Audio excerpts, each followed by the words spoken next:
দেখছি। এই ধুলো কণাগুলো সম্মিলিত হচ্ছে কাদের সাথে, আরো কি কি মিশছে এতে? ঝালমুড়ির মতো চিন্তা করে, এটা হচ্ছে মেন কম্পোনেন্ট। এর সাথে মিশছে হচ্ছে খনিজ বিভিন্ন উপাদান, জীবদেহ, মৃত জীবদেহ, ডেফিনেটলি জীবিত নয়, গাছের পাতা, ডাল, এগুলো পচছে।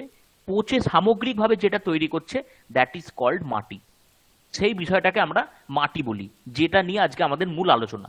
এবং যেটা কার ওপর একটা লেয়ার বা কভার তৈরি করে আছে, সেটা একটা, এই যে ভূপৃষ্ঠ, আমাদের ভূপৃষ্ঠে কি আছে?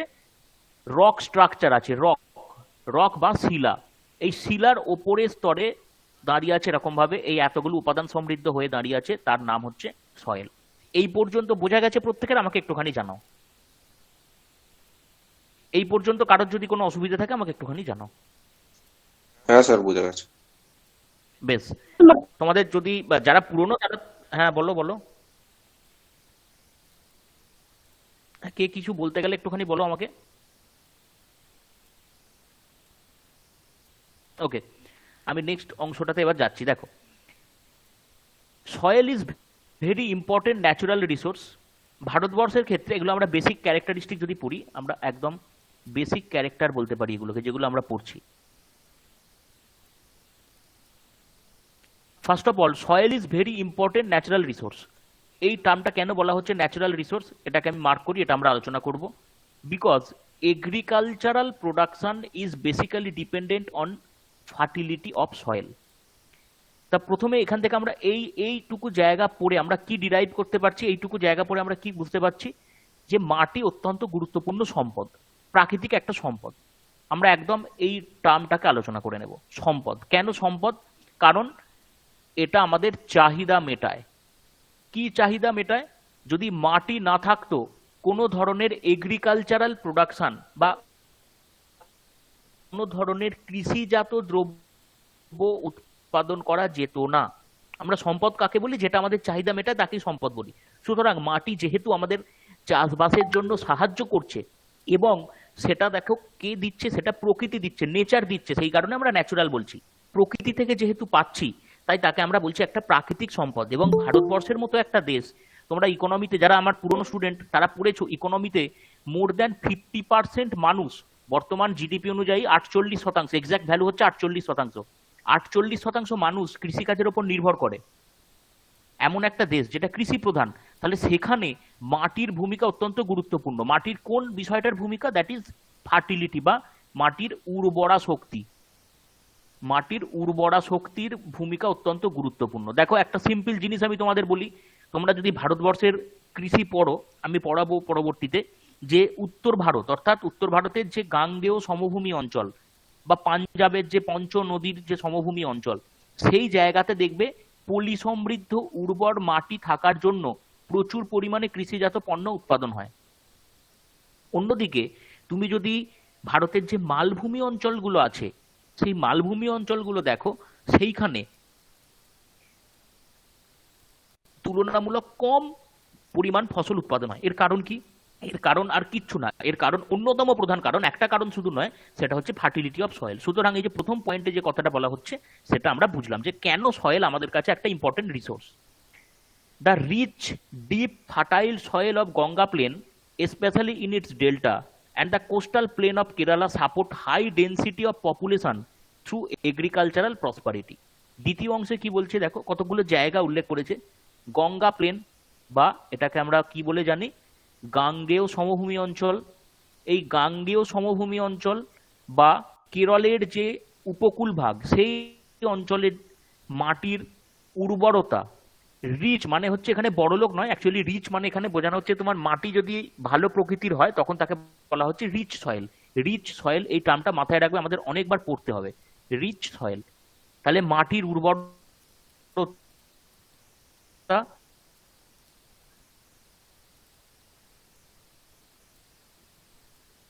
অত্যন্ত পরিমাণে ভালো হওয়ার কারণে এই যে জায়গাগুলোর কথা আমি বললাম, গাঙ্গেয় সমভূমি অঞ্চল, বিশেষ করে এর উপকূল ভাগ, সেই জায়গাতে হাই ডেন্সিটি অফ পপুলেশন আছে। কেন পপুলেশনের ডেন্সিটি বেশি? পপুলেশনের ডেন্সিটিটা আমরা আগে জানবো কি, তার আগে শুধু এটা জেনে নেব। কেন ডেনসিটিটা বেশি, পপুলেশন ডেনসিটি কেন বেশি, এর পয়েন্টেই আমি বলেছি চাষবাস ভালো হয়, আর যেহেতু চাষবাস ভালো হয় মানুষ সেখানে বেশি বসবাস করছে, স্বাভাবিক ব্যাপার। ডেনসিটি মানে কি, যে একটা নির্দিষ্ট জায়গাতে, ধরো এটা হচ্ছে 1 স্কয়ার ইউনিট, এটা আমি 1 স্কয়ার ইউনিট বলছি, এই দিকেও 1 ইউনিট, এই দিকেও 1 ইউনিট। তোমরা বর্গক্ষেত্রের নিয়ম নিশ্চয়ই জানো যে বাহু ইন্টু বাহু হয়, সেই জন্য 1 স্কয়ার ইউনিট জায়গা। এই জায়গাতে কত মানুষ আছে তার সংখ্যাটাকে আমরা বলছি পপুলেশন ডেনসিটি। ডেনসিটি বেশি মানে সংখ্যা এরকম ভাবে বেশি থাকতে পারে, মানে থাকবে, আর ডেনসিটি কম মানে এই যে গোল গোলগুলো আমি আঁকছি ভিতরে, এগুলো সংখ্যায় কম হবে, that is called population density. যাই হোক, এটা বুঝতে পারলে। এবার দেখো কি বলছে, on the other hand the shallow and coarse grained soils of Telangana and Rajasthan support population because these soil do not provide a base for prosperous agriculture. কোন কোন জায়গাগুলো বলছে, তেলেঙ্গানা এবং রাজস্থান, এই যে অঞ্চল, উদাহরণ হিসাবে দুটো অঞ্চলকে তুলে ধরা হয়েছে। এই দুটো অঞ্চল আমরা উদাহরণ হিসেবে বলতে পারি, কেবলমাত্র খুব অল্প সংখ্যক মানুষের বসতি।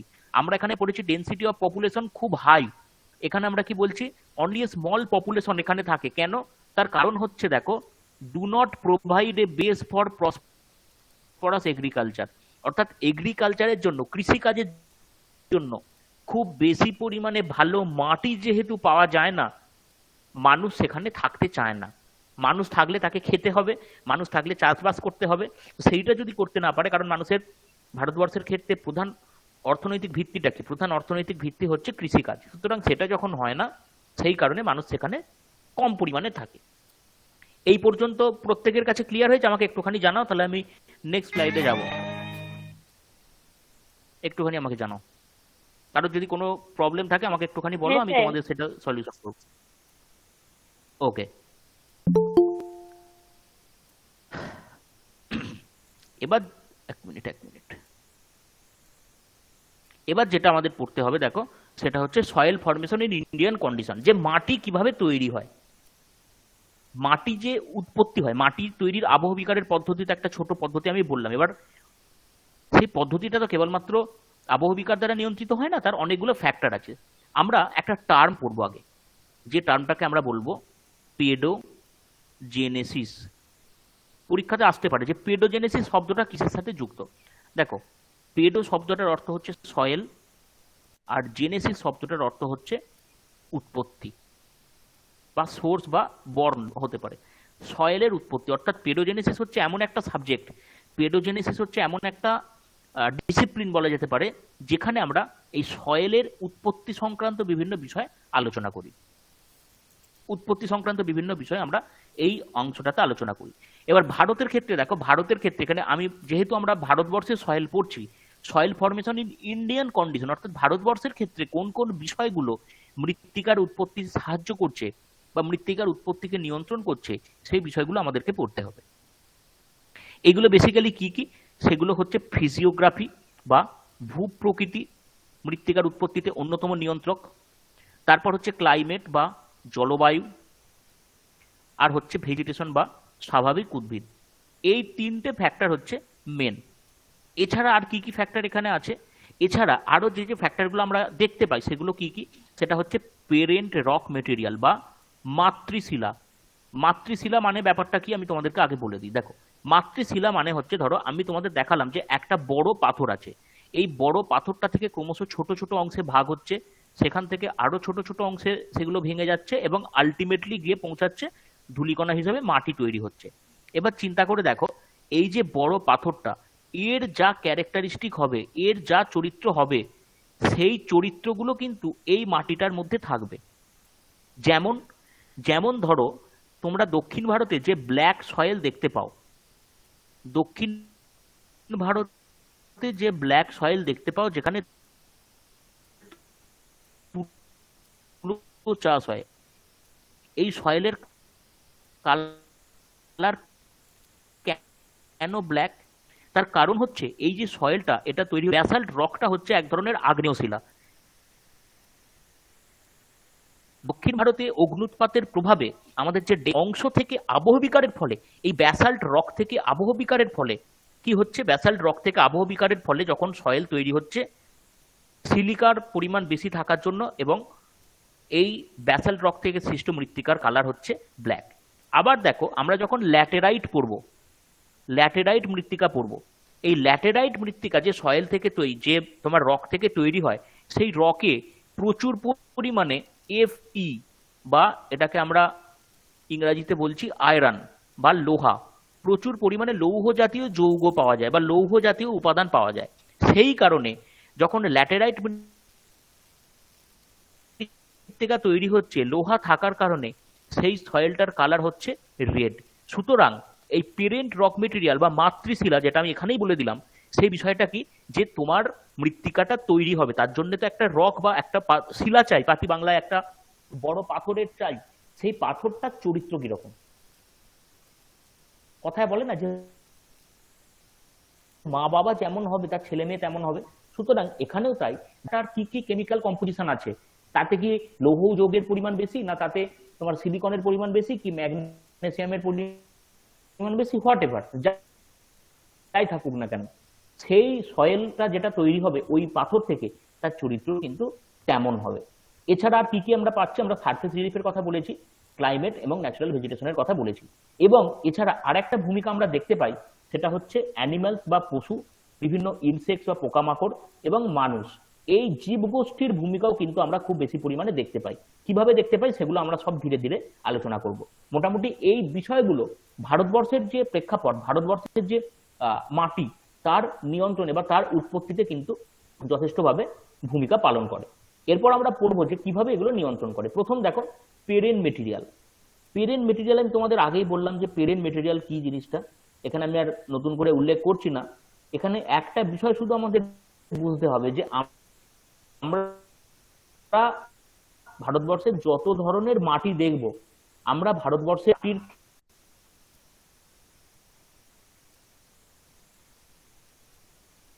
স্যার আপনার কথাটা যে কেটে কেটে এই যাচ্ছে। মাটিগুলোর উৎপত্তি কিন্তু পেরেন মেটেরিয়াল দ্বারা। এক মিনিট,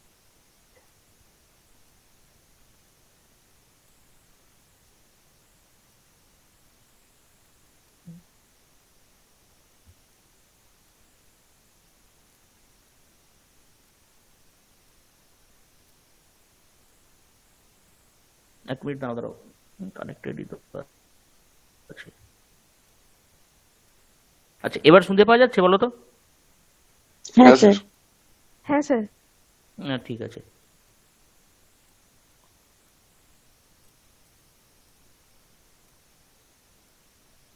দেখো, এই পেরেন মেটেরিয়াল, আমি তোমাদের বিষয়টা আগে বললাম যে মাতৃশিলা,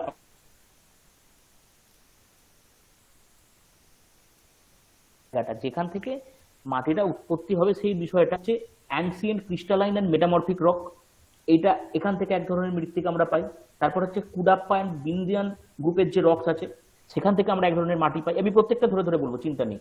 গন্ডোয়ানা রক, এখান থেকে এক ধরনের মাটি পাই। ফার্স্ট পয়েন্টটা আরেকবার বলুন, কেটে স্যার আরেকবার বলুন। Ancient crystalline and metamorphic rock, ঠিক আছে? এইটা হচ্ছে সব থেকে পুরনো টাইপের এক ধরনের রক। আমরা এটা যখন পড়বো এর ডিটেলে তখন আলোচনাটা বুঝতে পারবে। এখন জাস্ট একটুখানি নামগুলো দেখে রাখো, তাহলে সুবিধা হবে। তারপর হচ্ছে দেখো এই 4 নম্বরে ডেকান ব্যাসাল্ট, একদম যেমন উদাহরণ আমরা বলতে পারি ডেকান ব্যাসাল্ট থেকে উৎপন্ন হয়েছে আমাদের যে ব্ল্যাক সয়েল আছে বা কৃষ্ণ মৃত্তিকা আছে। এরপর টার্সিয়ারিয়ান মেসোজোইক সেডিমেন্টারি রক, যেমন হচ্ছে আমরা এখানে বলতে পারি কোল, টার্সিয়ারি যুগের আমরা কোল পাচ্ছি। আবার এই গন্ডোয়ানা রক, তার উদাহরণ হচ্ছে কোল, আমরা এখান থেকে কোল বা কয়লা পাচ্ছি। এই যে বিষয়গুলো, সুতরাং এই এই যে জায়গাটা, এই যে জায়গাগুলো, এরা কি করছে, এরা পেরেন্ট মেটেরিয়াল হিসাবে বা মাতৃশিলা হিসাবে মৃত্তিকার উৎপাদনটাকে বা মৃত্তিকার যে উৎপত্তি সেটাকে নিয়ন্ত্রণ করছে। এক minute. The surface rocks are exposed to the process of weathering and suffer decay of the decomposition. তাহলে কি ব্যাপারটা হচ্ছে, এই যে সারফেস রকের কথাটা আমরা বলছি, আমরা যে রকটা নিয়ে আলোচনা করছি, সেই রকটা সাধারণভাবে কি হচ্ছে, যে ওয়েদারিং এর প্রসেস, অর্থাৎ আবহবিকারের যে প্রসেস, সেটা দ্বারা আক্রান্ত হচ্ছে এবং তার ডিকে ঘটছে। ডিকে মানে কি? ডিকে মানে হচ্ছে ক্ষয়, ক্রমাগত তার ক্ষয় ঘটতে থাকছে এবং ডিকম্পোজিশন হচ্ছে। ডিকম্পোজিশন মানে কি? যে কেমিক্যাল কম্পোজিশন গুলো আছে, যে রাসায়নিক তার সংগঠনটা আছে, ধরো এরকম ভাবে একটা বন্ড আছে, এই বন্ডটা কি হচ্ছে, ক্রমশ এইখান থেকে এরকম ভাবে ভেঙে যাচ্ছে, এর উপাদানগত কিছু পরিবর্তন ঘটছে। যে কারণে তোমরা দেখবে যে যখন রূপান্তরিত শিলা গঠিত হয়, পাললিক বা আগ্নেয় শিলা থেকে যে রূপান্তরিত শিলা গঠিত হয়, তখন দেখবে রূপান্তরিত শিলা গঠনের সময় তোমরা ক্লাস 8-এ ছোটবেলায় পড়েছো যে তার রাসায়নিক এবং প্রাকৃতিক উভয় গুণের কিন্তু পরিবর্তন হয়। ঠিক এখানেও ঠিক সেম জিনিসটা হয়। সেই কারণে আমরা দেখতে পাই যে মাটির কিছু কিছু চেঞ্জ হয়, তবে তার যে মূল যে চরিত্র, মূল যে বিষয়টা, সেটা কিন্তু একই থাকে, কারণ মাতৃশিলার উপর নির্ভর করে। আচ্ছা, the ancient crystalline and metamorphic rocks constitute greater part of the peninsular region। তাহলে এই যে পেনিনসুলার রিজিয়ন, পেনিনসুলার রিজিয়ন মানে কোনটা? পেনিনসুলার রিজিয়ন মানে হচ্ছে দক্ষিণ ভারত। এই দক্ষিণ ভারত অঞ্চলে আমরা কাকে পাচ্ছি? অ্যানসিয়েন্ট মানে পূর্বতন, মনে রাখো। ক্রিস্টালাইন মানে ক্রিস্টাল ফর্মেশন করে আছে যে শিলাগুলো, এবং মেটামরফিক অর্থাৎ রূপান্তরিত শিলাগুলোকে পাচ্ছি। এই রকগুলো কোনগুলো? সেগুলো হচ্ছে গ্রানাইট, নিস, সিস্ট। মূলত এই 3 ধরনের আমরা রক পাচ্ছি, এবং এর মধ্যে ফেরোম্যাগনেসিয়ান মেটেরিয়াল গুলোকে পাচ্ছি। এর ফলে কি হচ্ছে? এই ফেরোম্যাগনেসিয়ান মেটেরিয়াল থাকার ফলে, এবং এই গ্রানাইট, নিস, এদের মধ্যে ফেরোম্যাগনেসিয়ান, ফেরো মানে কি? এটা কোথা থেকে আসছে? ফেরো শব্দটা যেখানেই পাবো আমরা লোহা বলতে পারি, সেখানে লোহার কিছুটা প্রমাণ আছে। আর লোহার কালার কি? লোহার কালার হচ্ছে লাল। সুতরাং আমরা দক্ষিণ ভারতের ক্ষেত্রে যদি দেখি, এই রক থেকে আমরা ওয়েদারিং এর ফলে রেড সয়েল পাচ্ছি। তাহলে দেখো, আমি যেমন তোমাদের বললাম যে একটা মাতৃশিলা তার চরিত্রের উপর নির্ভর করে মৃত্তিকার জন্ম দেয়। তাহলে এই বা মেটামরফিক রক এইটা কেন হচ্ছে? এই ফেরোম্যাগনেটিক মেটেরিয়ালের জন্য। The red colour of this soil is largely due to the presence of iron oxide. Iron oxide থাকার কারণে, যেটা আমি বললাম তোমাদের, এই লাল কালারটা হচ্ছে। এর পরবর্তীতে দেখো, the Cuddapah and Vindhyan rock have weather to give calcareous এবং আর্জিলাসিয়াস সয়েল। ক্যালকেরিয়াস মানে কি? ক্যালকেরিয়াস মানে হচ্ছে যেখানে ক্যালসিয়াম কার্বনেট বেশি আছে, যেখানে ক্যালসিয়াম কার্বনেট বেশি আছে সেই ধরনের রক। সেটা কোনটা? সেটা হচ্ছে কুডাপ্পা এবং বিন্দিয়ান। দেখো, কুডাপ্পা কোথায়? কুডাপ্পা হচ্ছে কর্ণাটকে।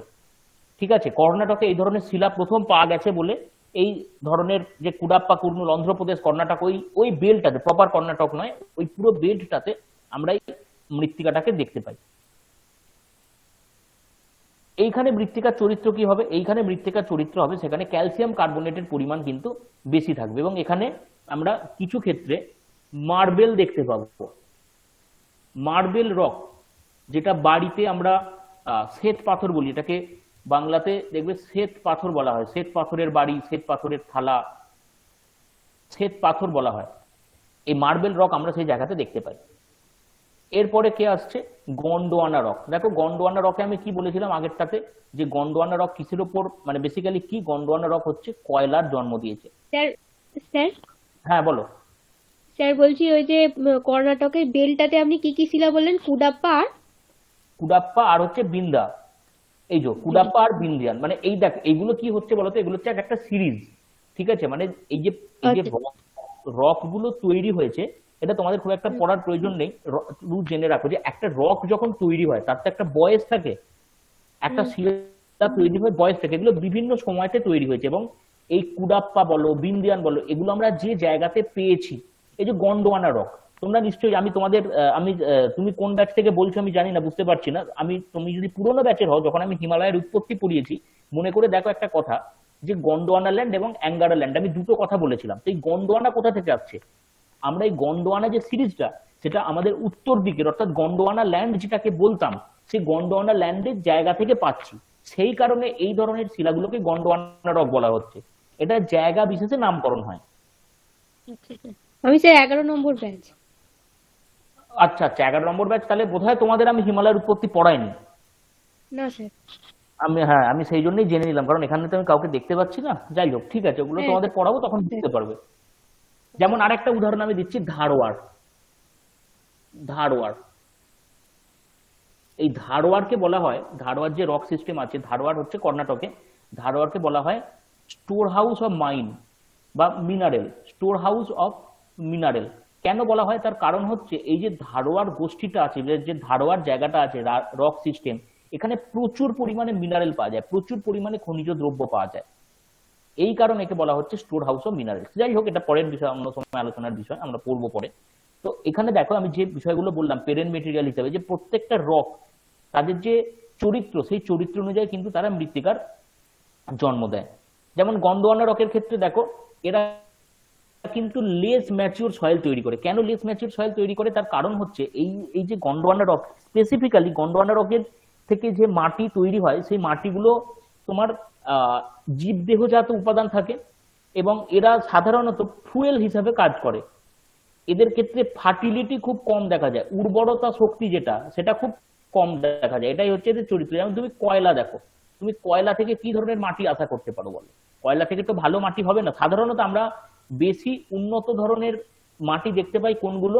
যেগুলো নদী ক্ষয় করেছে। নদী ক্ষয়ের ফলে যে মাটিগুলো আমরা পাচ্ছি, এটা সব সময় মাথায় রাখবে। যেমন হচ্ছে তোমার পলি মৃত্তিকা, নদীর ক্ষয়ের ফলে যেগুলো হচ্ছে, আবহবিকারের ফলে তৈরি হওয়া মাটি কিন্তু খুব একটা বেশি, কোনো সময়তেই খুব একটা বেশি তোমার ফার্টাইল বা খুব একটা বেশি উর্বরতা যুক্ত হয় না। ওকে, চলো নেক্সট হচ্ছে রিলিফ। রিলিফকে আমরা বাংলাতে কি বলি? একদম পাতি বাংলা লিখবো আমরা। রিলিফকে আমরা বাংলাতে বলি ভূপ্রকৃতি। অর্থাৎ এটা আমাদের পড়তে গেলে বুঝতে হবে যে কোনো একটা জায়গা, রিলিফ বলতে আমরা কি বুঝবো? যে কোনো একটা জায়গা, সেখানে ভূমির রূপটা কেমন। ভূমির রূপ বা ভূপ্রকৃতি দুটো কিন্তু আলাদা। ভূপ্রকৃতি মানে কোনো একটা জায়গা, ধরো বিশাল অঞ্চল, তার ঢাল কেমন, এরকম ঢাল যুক্ত না এরকম ফ্ল্যাট অঞ্চল, এইটাকে বলা হচ্ছে ভূপ্রকৃতির। ভূমিরূপ মানে কি? এই অঞ্চলে কি ধরনের ভূমির রূপ দেখতে পাচ্ছি আমরা, সেখানে পাহাড় দেখতে পাচ্ছি না মালভূমি দেখতে পাচ্ছি, বিভিন্ন ধরনের যে ভূমি রূপগুলো হয় সেগুলো আছে। এই দুটো জিনিস আমাদের মাথায় রাখতে হবে। এবার কেন আমি বিষয়টা তোমাদেরকে একটুখানি বলি। এই ভূপ্রকৃতির মধ্যে যেটা সব থেকে গুরুত্বপূর্ণ ফ্যাক্টর, যেটা আমাদেরকে খুব ভালো করে বুঝতে হবে, সেটা কি? সেটা হচ্ছে স্লোপ।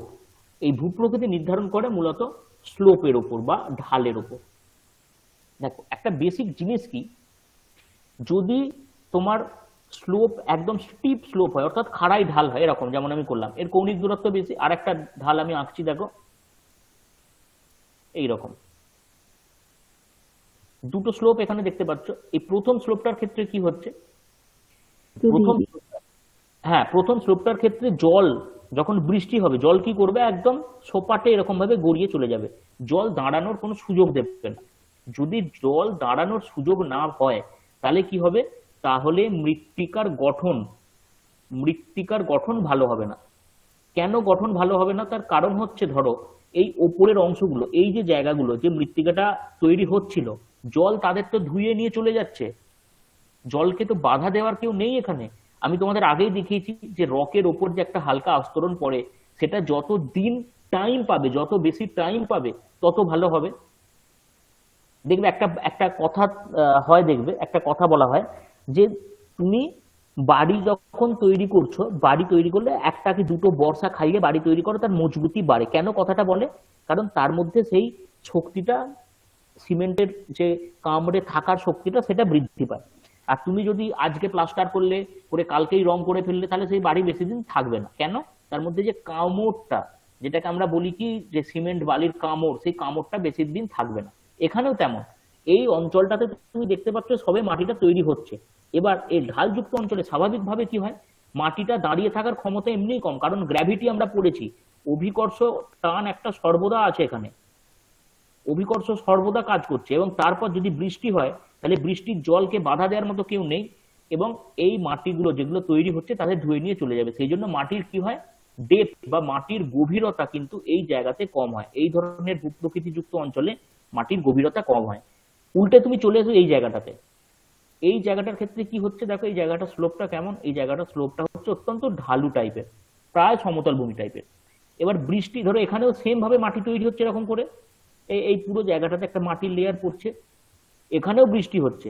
আমি সব একদম কন্ডিশন এক রাখছি, কিন্তু এইখানে যে বৃষ্টি পড়বে, বৃষ্টির জলটা যে চলে যাবে, তার গতিবেগটা তুলনামূলক কম হবে না বেশি হবে? নিশ্চয়ই এই জায়গাটাতে কম হবে, কারণ ঢালটা কম, জল কম দ্রুত বেগে প্রবাহিত হবে। জল যদি কম দ্রুত বেগে প্রবাহিত হয়, তাহলে এইখানে মাটির গঠন হওয়ার সময়টা পাবে না এটা আমাকে বলো তোমরা। এখানে মাটি গঠন হওয়ার সময়টা তো পাবে, তাই তো? হ্যাঁ স্যার। হ্যাঁ স্যার।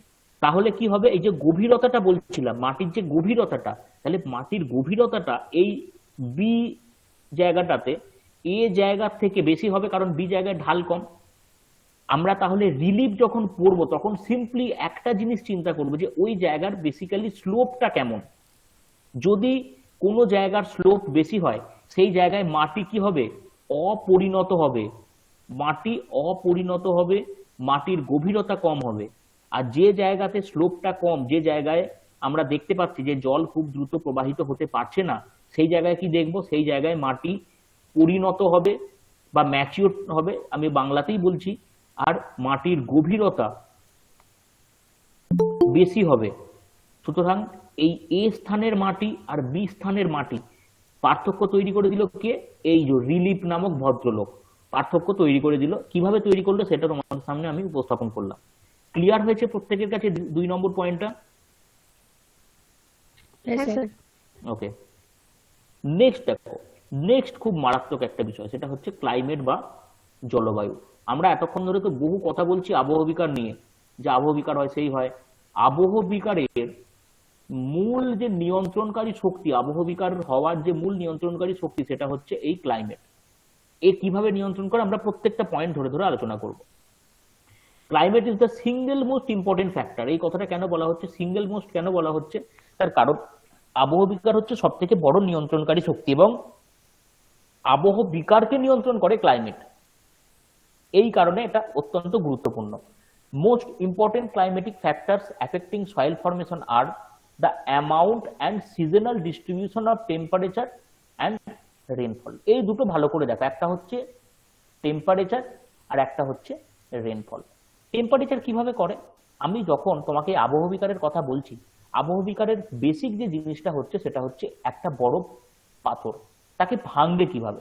এই ভাঙার যে পদ্ধতিটা সেটা হচ্ছে একবার উষ্ণ হওয়া আর একবার শীতল হওয়া। কিভাবে হয় জিনিসটা, যখন উষ্ণ হয়, উষ্ণ হলে তো সম্প্রসারণ ঘটে, উষ্ণ হলে এরকম সম্প্রসারণ ঘটছে। আর যখন শীতল হচ্ছে তখন কি ঘটনা ঘটছে, তখন প্রসারণ ঘটছে, অর্থাৎ সংকোচন ঘটছে, সরি, তখন সংকোচন ঘটছে। এই এরকম বাড়ছে আর এই জায়গায় এরকম ভাবে কমছে। এখন একটা জিনিস চিন্তা করো, যদি এটা বারবার হয়, দিনের বেলা প্রচন্ড উত্তপ্ত হয়ে যাচ্ছে, দিনের বেলা প্রচন্ড উত্তাপ বাড়ছে ভূমিপৃষ্ঠের, তখন কি হচ্ছে, উষ্ণতা বেড়ে যাওয়ার কারণে এইটা হচ্ছে সংকোচন হচ্ছে, অর্থাৎ বেড়ে যাচ্ছে।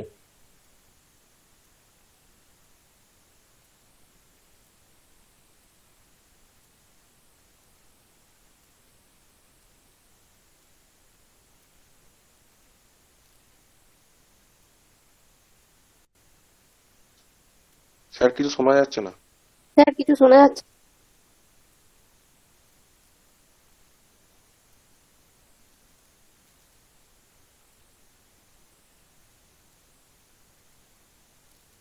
গাডার যেমন ছিঁড়ে যায়, পাথর তেমন ভেঙে যায়, একদম সিম্পল কথা। স্যার কিছু শোনা যাচ্ছে স্যার না। কিছু শুনতে পেলাম না। স্যার কিছু শুনতে পেলে না, কোনখান থেকে শুনতে পেলে না বলো তো? কিছু শোনা যায়নি। কোনখান থেকে বলো তো একটুখানি। হ্যাঁ প্রথমে, স্যার প্রথম পয়েন্ট থেকে আমি বুঝতে পারছি না, কেটে কেটে যাচ্ছে। ওই যে সংকোচন প্রসারণটা যেখানটা বলছিলেন ওই জায়গাটা শোনা যাচ্ছিল, তারপরে শোনা যায়নি কিছু।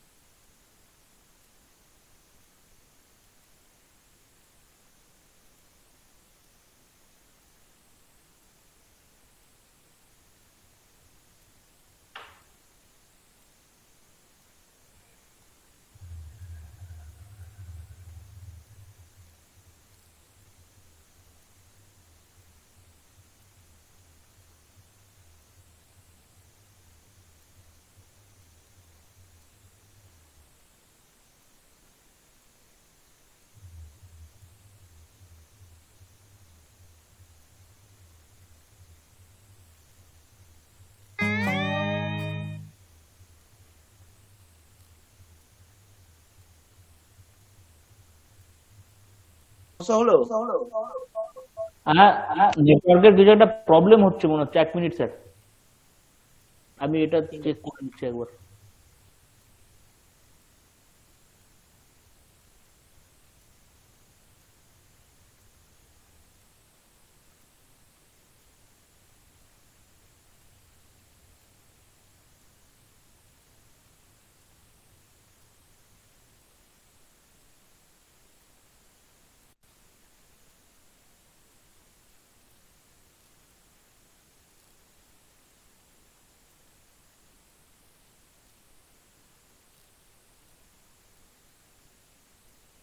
বলছি এতক্ষণ যে ক্লাসটা হচ্ছিল কিছু সমস্যা হয়নি তো?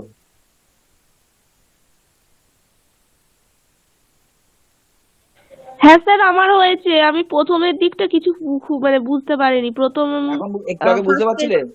হ্যাঁ স্যার, বোঝা যাচ্ছিল একটু আগে থেকে হ্যাঁ প্রবলেম স্যার, হচ্ছে। বোঝা যাচ্ছে একটু আগে থেকে সমস্যা হচ্ছে। আচ্ছা ঠিক আছে, ঠিক আছে।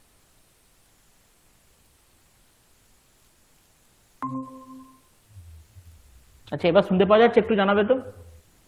হ্যাঁ স্যার। হ্যাঁ স্যার। ঠিক আছে, একটুখানি নেটওয়ার্কের ইস্যু হয়েছিল। দেখতে পাওয়া যাচ্ছে? হ্যাঁ হ্যাঁ স্যার। স্যার। আচ্ছা, তোমরা কতটা পর্যন্ত শুনেছো আমাকে একটুখানি বলবে কেউ? মানে কতটা পর্যন্ত আমি স্যার, তোমাদের থেকে ক্লাইমেটের এই প্রথম পয়েন্টটা থেকে বলুন না। আচ্ছা আচ্ছা, ঠিক আছে, ক্লাইমেটের প্রথম পয়েন্টটা থেকে বলবো, ঠিক আছে।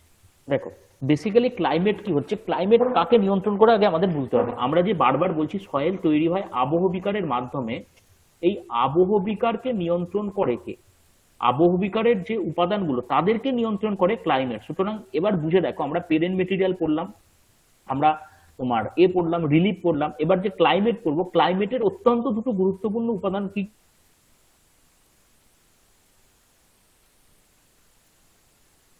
স্যার কেটে কেটে যাচ্ছে কথা, বুঝতে এবং পারছি না রেনফল স্যার। কি করে দেখো, একটা বড় শিলা আবার কেটে কেটে যাচ্ছে, মুশকিল করেছে। স্যার আরেকবার প্রথম থেকে না স্যার, এবার ঠিক আছে স্যার, প্রথম দিকটা স্যার কেটে গেছিল কথাটা, এখন এবার ঠিক আছে। আচ্ছা দাঁড়াও, দেখো একটা এই যে বড় পাথর, এটাকে ভাঙবে কে? এটাকে ভাঙবে হচ্ছে টেম্পারেচার। যখনই শুনতে পাবে না আমাকে বলবে, ঠিক আছে? টেম্পারেচার কিভাবে ভাঙবে? দেখো, টেম্পারেচারের দুটো হয়, একটা হয় একবার উষ্ণ হয় আর একবার শীতল হয়। উষ্ণতা যখন বাড়ে তখন প্রসারণ ঘটে, আর যখন শীতলতা বাড়ে তখন সংকোচন ঘটে।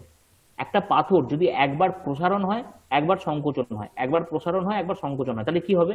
স্বাভাবিকভাবে এই পাথরটার মধ্যে বা শিলার মধ্যে যে স্থিতিস্থাপকতাটা আছে বা স্থিতিস্থাপক ব্যাপারটা আছে, সেটা কি হবে? ভেঙে যাবে। যখনই স্থিতিস্থাপকতাটা ভেঙে যাবে, পাথরটা আর আগের অবস্থায় থাকবে না, ছোট ছোট টুকরে বিভক্ত হয়ে যাবে। এইটা কি হচ্ছে? এইটা হচ্ছে তোমার টেম্পারেচারের মাধ্যমে। এটাকে নিয়ন্ত্রণ করছে কে? টেম্পারেচার। এরপর আর একটা বিষয় আছে, সেটা কি? সেই বিষয়টা হচ্ছে দেখো রেনফল। টেম্পারেচার আমরা বুঝলাম, প্রত্যেকের কাছে আশা করি বোঝা গেছে। রেনফলটা কি করছে? ধরো এই হচ্ছে আমার একটা বড় পাথর, এই পাথরের মাঝখানে কোনো জায়গাতে ফাঁক হয়ে আছে, এখানে বৃষ্টির জল জমছে।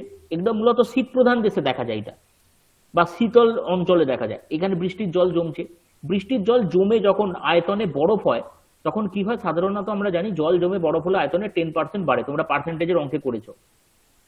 যখন 10% তার আয়তনে বাড়বে, তাহলে এই ফাঁকা জায়গাটা বরফ হলে কি হবে? এই দিকে চাপ দেবে, এরকম ভাবে দুদিকে চাপ দিতে থাকবে। আবার যখন এই বরফটা সকালবেলা গলে যাবে, জল হয়ে যাবে, তখন কি হবে? এই 110টা আবার 100 হতে চাইবে, অর্থাৎ 10% যে বেড়ে গেছিল সেটা কমে যেতে চাইবে, কারণ জল জমে বরফ হলে আয়তনে বাড়ে, কিন্তু বরফ যখন আবার পুনরায় জলে ফিরে আসে তখন তার আয়তন হ্রাস পায়। তখন এই যে ভি অংশটা আছে তার চাপটা কমে যাবে। এখানেও দেখো একবার সংকোচন একবার প্রসারণের মতো পরিস্থিতি তৈরি হচ্ছে। দীর্ঘদিন ধরে যদি এই কাজকর্ম চলতে থাকে, তাহলে এখানে শিলার স্থিতিস্থাপকতাটা নষ্ট হবে। আর শিলার স্থিতিস্থাপকতা নষ্ট হওয়া মানে হচ্ছে যে শিলাটা বিভিন্ন খণ্ডে ভেঙে যাওয়া। তাহলে একটা বড় শিলা থেকে ক্রমশ আমরা কি পাবো? ছোট আকৃতির শিলা পাবো। সুতরাং এই টেম্পারেচার এবং রেনফল, এই দুটো উপাদান, ক্লাইমেটের এই দুটো উপাদান কিভাবে শিলাকে নিয়ন্ত্রণ করে, শিলার আবহবিকারকে নিয়ন্ত্রণ করে, সেটা তোমরা বুঝতে পারলে আশা করি। প্রত্যেকের কাছে এইটুখানি অংশ ক্লিয়ার? হ্যাঁ স্যার। হ্যাঁ স্যার। আচ্ছা, এরপর কি বলছে দেখো, climate controls the type and effectiveness of Wuthering. যেটা আমি তোমাদের এতক্ষণ বললাম, ওয়েদারিং এর এফেক্টিভনেসকে নিয়ন্ত্রণ করে পেরেন্ট মেটেরিয়ালের ক্ষেত্রে। The quantity of water slipping through the soil and the type of micro organism present therein. এই যে এবার বিষয়টা হচ্ছে, এই আমার একটা পাথর আছে বা একটা শিলা আছে, ধরো, বা আমি মাটি ধরছি, এটাকে তুমি মাটি ধরো, এই অংশের একটা মাটি। এই মাটিটার ভিতরে জলের প্রবেশ কেমন ঘটবে? যদি বেশি জল প্রবেশ করে তাহলে মাটির চরিত্র একরকম হবে, যদি কম জল প্রবেশ করে তাহলে মাটির চরিত্র অন্যরকম হবে। এবার এখানে কি বিষয়টা হচ্ছে স্যার? বিষয়টা হচ্ছে মাটির প্রবেশ্যতা নিয়ে। মাটির প্রবেশ্যতা, এবার এই মাটির প্রবেশ্যতা মানে কি? মাটির প্রবেশ্যতা মানে হচ্ছে, তোমরা দেখবে কিছু মাটি আছে, তুমি তার উপর এরকম এক মগ জল ঢালবে, জলটা সাথে সাথে নিচে চলে যাবে, ওপরটা শুকিয়ে যাবে। আর কিছু মাটি আছে তার উপর তুমি এক মগ জল ঢালবে, সেই উপর থেকে জলটা নিচে প্রবেশ করতে অনেকটা টাইম লাগবে। এই প্রবেশ্যতাটা কিভাবে হয় বলো তো? প্রবেশ্যতাটা হচ্ছে মাটির যে উপাদানগুলো আছে, যে মেটেরিয়াল গুলো আছে, তাদের ঘনত্ব অনুযায়ী। এইরকম যদি থাকে একটা মাটি ধরো, তাহলে এখান দিয়ে জল ফাঁকা স্থান পাচ্ছ, তাড়াতাড়ি গলে যাবে। কিন্তু যদি এই রকম ভাবে মাটির গঠন থাকে, একটা জিনিস চিন্তা করে দেখো, তাহলে কি হবে? আমার যদি জল ঢালা হয়, তাহলে জলটা উপরেই দাঁড়িয়ে থাকবে, নিচে প্রবেশ করতে পারবে না। সুতরাং এই বৃষ্টিপাত, যে জায়গাতে বৃষ্টিপাত বেশি হয়, যে জায়গাতে আমরা দেখতে পাচ্ছি প্রচুর পরিমাণে বৃষ্টিপাত হয়, সেই জায়গার ক্ষেত্রে কি হয়? সেই জায়গার ক্ষেত্রে মাটির উপরের অংশ থেকে ধুয়ে ক্রমশ নিচের দিকে উপাদানগুলোকে নিয়ে। হ্যাঁ বলো, শুনতে পাচ্ছি, বলো।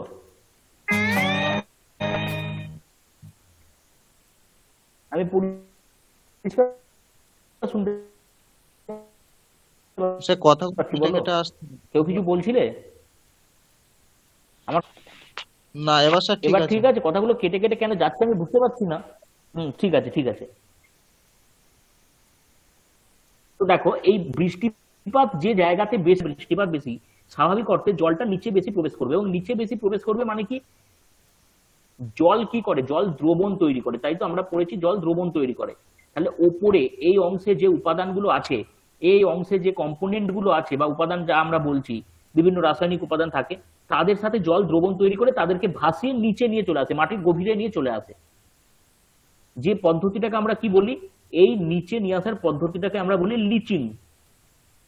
এই লিচিং পদ্ধতির মাধ্যমে উপর থেকে উপাদানগুলোকে নিচে নিয়ে চলে আসে। এটা বেশি বৃষ্টিপাত যুক্ত জায়গায় দেখা যায়। তাহলে সেই জায়গাতে আমরা ওপরে কি পাবো? ওপরে রাসায়নিক উপাদান কম পাবো। যত মাটির গভীরে যাব, রাসায়নিক উপাদান তখন বেশি হবে। আবার যেখানে বৃষ্টিপাতের পরিমাণ কম হয়, সেখানে কি হয়? যেখানে বৃষ্টিপাতের পরিমাণ কম হয়, সেই জায়গাতে এই লিচিং পদ্ধতিটা স্বাভাবিক অর্থে কম হবে। আবার বৃষ্টি যদি কম হয়, জলটা ঢুকবে কি করে নিচে? উপরেই তো জলটা টেনে নেবে মাটি। সেই জায়গাতে আমরা কিন্তু বিভিন্ন ধরনের যে রাসায়নিক উপাদান, বিভিন্ন ধরনের যে রাসায়নিক তোমার উপকরণ, সেগুলোকে উপরে দেখতে পাবো। এই কারণে দেখবে তোমার পশ্চিমঘাট পার্বত্য অঞ্চল, তোমাদের ক্লাইমেট পড়িয়েছি, পশ্চিমঘাট পার্বত্য অঞ্চল, এই জায়গাতে বৃষ্টিপাত বেশি হওয়ার কারণে যে ধরনের মৃত্তিকা দেখা যায়। আমরা যদি রাজস্থান দেখি, এই জায়গাতে বৃষ্টিপাত অত্যন্ত পরিমাণে কম হওয়ার কারণে কিন্তু মৃত্তিকার চরিত্র অন্যরকম হয়। এছাড়া কিছু নয়। আর একটা উপাদান কি? আর একটা উপাদান আমি আবার বললাম যে টেম্পারেচার। যে জায়গাতে টেম্পারেচার বেশি, যে জায়গাতে প্রচন্ড টেম্পারেচার, সর্বদা আমি রাজস্থানকে ধরে নিতে পারি, সেখানে কি হবে? বাষ্পীভবন বেশি হবে। সেখানে বাষ্পীভবন বেশি হবে। বাষ্পীভবন বেশি হবে মানে কি? আমার এইটা ধরো মৃত্তিকা, মৃত্তিকার ওপর যে জল আছে, জল কণাগুলো আছে, এক্সিস্ট করছে, এই জল কণাগুলো বাষ্পীভবনের ফলে কি হবে? উবে যাবে। তাহলে এই জায়গায় একটা শুষ্কতা চলে আসবে, এই জায়গাতে মাটিটা শুকনো হয়ে যাবে বা শুষ্কতা চলে আসবে। আর যে জায়গাতে টেম্পারেচার কম, সেই জায়গাতে তুলনামূলক মৃত্তিকার মধ্যে একটা আর্দ্র ভাব বজায় থাকবে, একটা আর্দ্রতা বজায় থাকবে।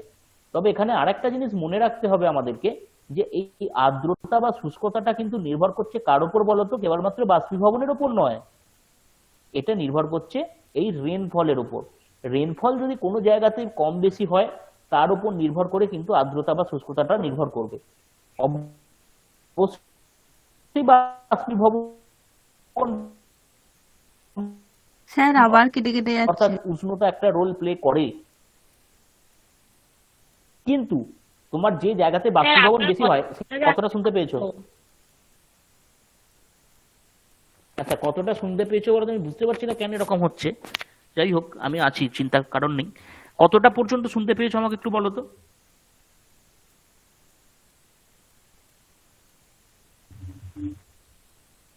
একটু আগে থেকে বলুন না।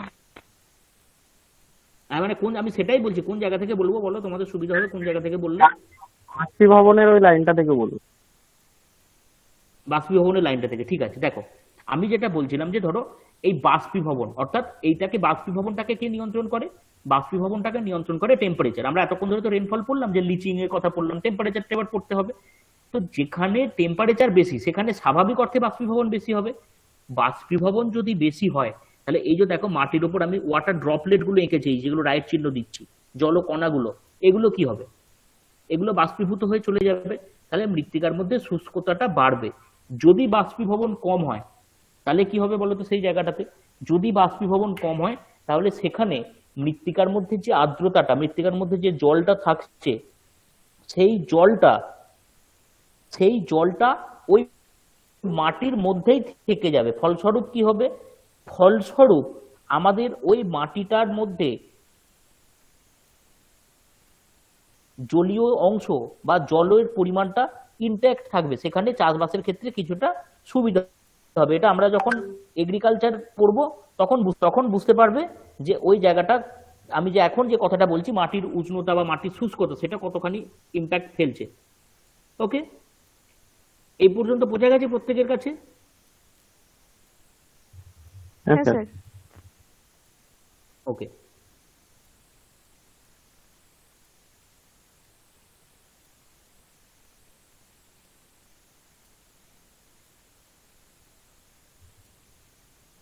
আচ্ছা, এরপর যে আসছে সে দেখো ন্যাচারাল ভেজিটেশন। অ্যাকচুয়ালি আমরা যখন সয়েল পড়ি, ঠিক আছে, আমরা এখানে এরকম ভাবে লিখতে পারি যে soil is the function of Cl O R P P।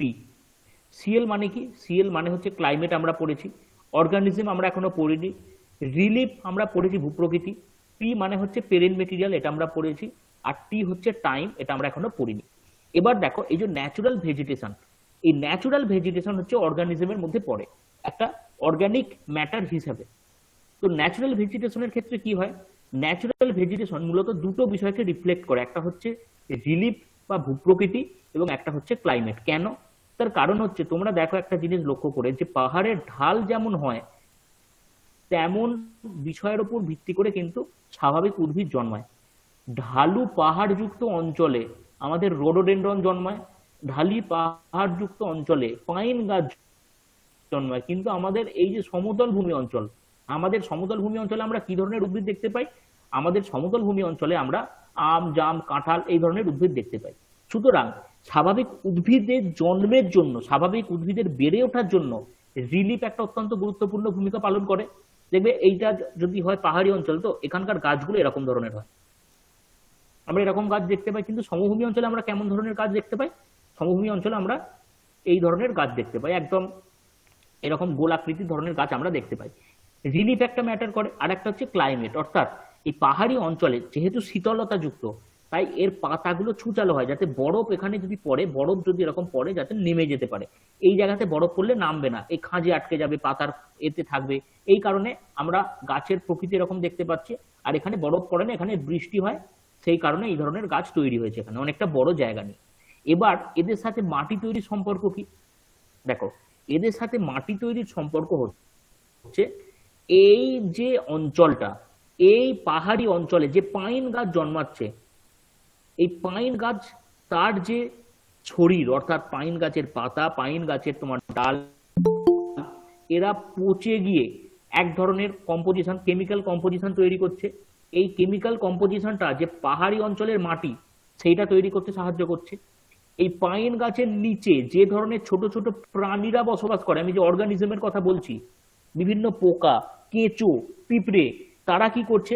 তারা পাহাড়ি অঞ্চলের যে মাটি, যে মাটিটা তৈরি হচ্ছে ইন প্রসেস, সেই মাটিটাকে নিয়ন্ত্রণ করছে, সেই মাটির চরিত্রকে নিয়ন্ত্রণ করছে। পাহাড়ি অঞ্চলে আমি একটা সিম্পল উদাহরণ দিচ্ছি, অ্যান্ট বা পিঁপড়ে। পাহাড়ি অঞ্চলে তুমি যে অ্যান্টটাকে দেখবে বা পিঁপড়েটাকে দেখবে, সমভূমি অঞ্চলে সেই পিঁপড়েটাকে তুমি দেখতে পাবে না। তাহলে কি হচ্ছে? এই সমভূমি অঞ্চলের ক্ষেত্রে সমভূমি অঞ্চলের গাছের পাতা বলো, আমি এটাকে ধরছি কাঁঠাল, তাহলে কাঁঠাল গাছের পাতা, কাঁঠাল গাছের ডাল, এরা এই অঞ্চলের মাটিটাতে পড়ছে, এই মাটির চরিত্রকে তারা নির্ধারণ করছে তাদের যে কেমিক্যাল কম্পোজিশন আছে সেই কেমিক্যাল কম্পোজিশন দিয়ে। তারপর দেখো আমি যে অর্গানিজম গুলোর কথা বলছি, এই অর্গানিজম গুলোর ক্ষেত্রে কি হচ্ছে?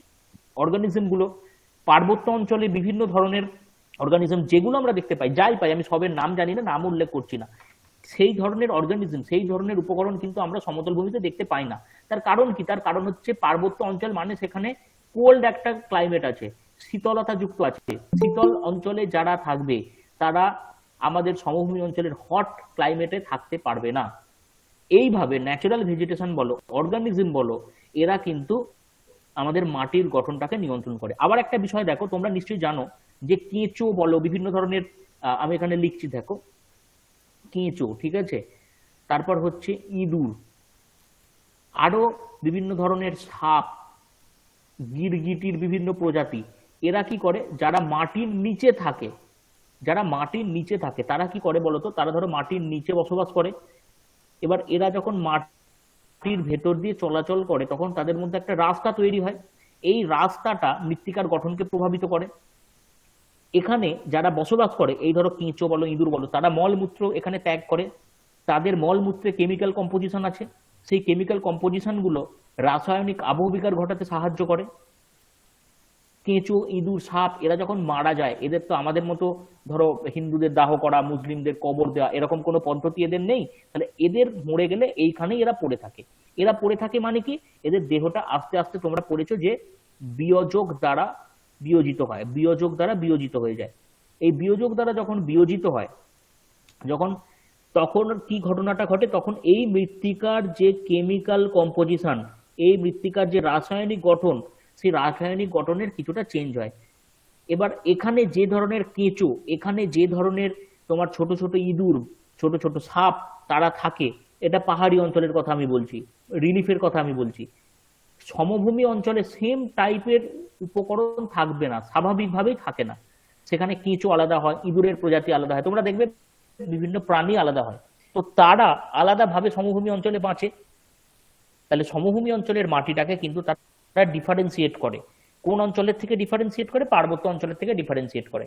এই রকম ভাবে প্রত্যেকটা জায়গার ভিত্তিতে natural vegetation, specifically relief climate, এবং এই যে এখানে অর্গানিজমের কথা বলছি, বা অর্গানিজম মানে হচ্ছে বিভিন্ন জীব জগৎ, এই জীব জগৎ মৃত্তিকার উৎপত্তিতে, মৃত্তিকার চরিত্র নিয়ন্ত্রণে সাহায্য করে। বোঝা গেছে এই পর্যন্ত প্রত্যেকের কাছে?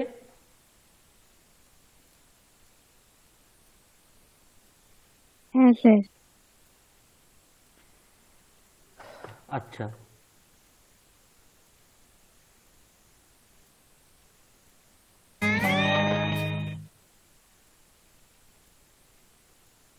এই পর্যন্ত কারোর কোনো প্রশ্ন থাকলে আমাকে বলো। কারোর যদি কোনো অংশে বুঝতে অসুবিধা থাকে আমাকে বলো। স্যার। হ্যাঁ বলো। হ্যাঁ স্যার, বলছি স্যার, প্রথমে একদম যে আবহ বিকারের যে যেখানটা আপনি পড়িয়েছিলেন না, ওইখানটা মাটি তৈরির, এটা আমি বুঝতে পারিনি, তখন আমার নেটওয়ার্কটা কেটে গেছিল, আমি কিছু ওখানটা বুঝতে পারিনি। ওইটা সেকেন্ড পেজটা, ওই দুটো পেজ আমি বুঝতে পারিনি। আচ্ছা, তার মানে তোমাকে আবহবিকার কিভাবে হচ্ছে এবং আবহবিকারের মাধ্যমে মাটি কিভাবে তৈরি হচ্ছে এটা তোমাকে বলতে হবে, তাই তো? আবহ বিকারটা কিভাবে হচ্ছে সেটা না, মানে মাটিটা কিভাবে তৈরি হচ্ছে বললে না, টুকরো টুকরো ওই জায়গাটা একটুখানি বল। আচ্ছা আচ্ছা আচ্ছা আচ্ছা, ঠিক আছে, দেখো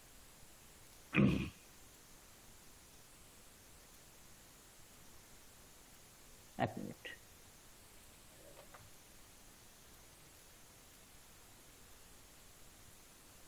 দেখো, আবহবিকার মানে হচ্ছে যে আবহাওয়ার বিভিন্ন উপকরণগুলো দ্বারা, ধরো কোনো একটা এরকম বড় শিলাখণ্ড আছে, এই শিলাখণ্ডটা ছোট ছোট শিলাখণ্ডে পরিণত হচ্ছে।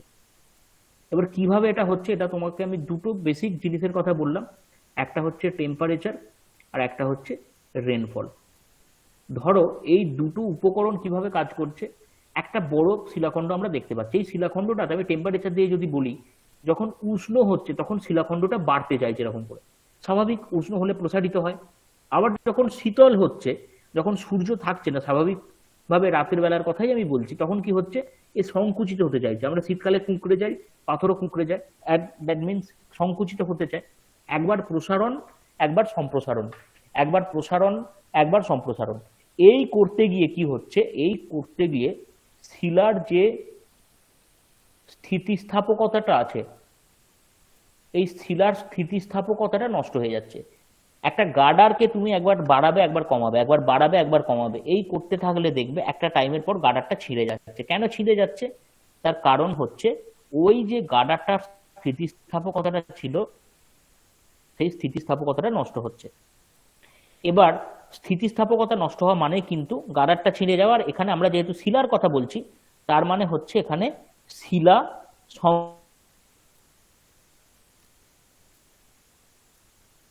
এবার শিলা ভেঙে যাওয়া মানে কি? শিলা না স্যার, শুনতে না, ক্রমশ মৃত্তিকা কেটে গেল। তৈরির দিকে এগিয়ে।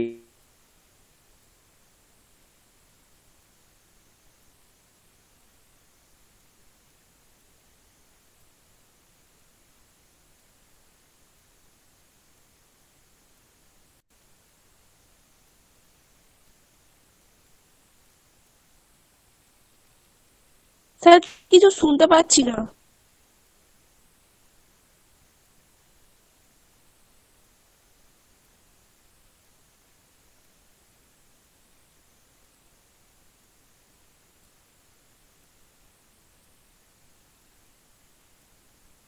হ্যাঁ, বাকি সবাই শুনতে পাচ্ছ? আমি শুনতে পাচ্ছি না।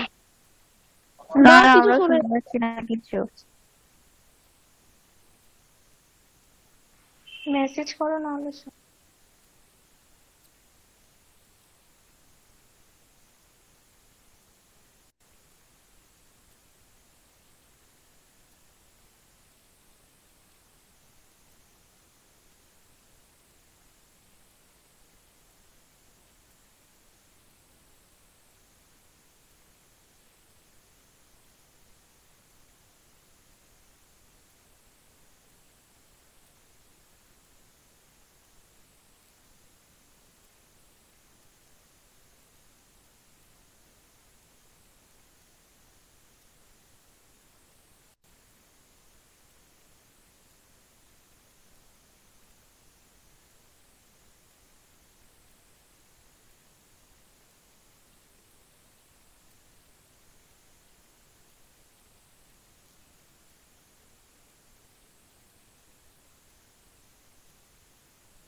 নেটওয়ার্ক প্রবলেম হচ্ছে, তোমরা একটু ওয়েট করো, নেটওয়ার্ক প্রবলেম হচ্ছে। শুনতে পাচ্ছো?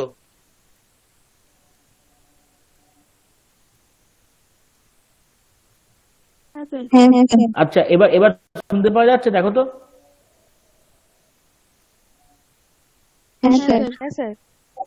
কি হচ্ছে ব্যাপারটা বুঝতে পারছি না আমি আজকে। যাই হোক,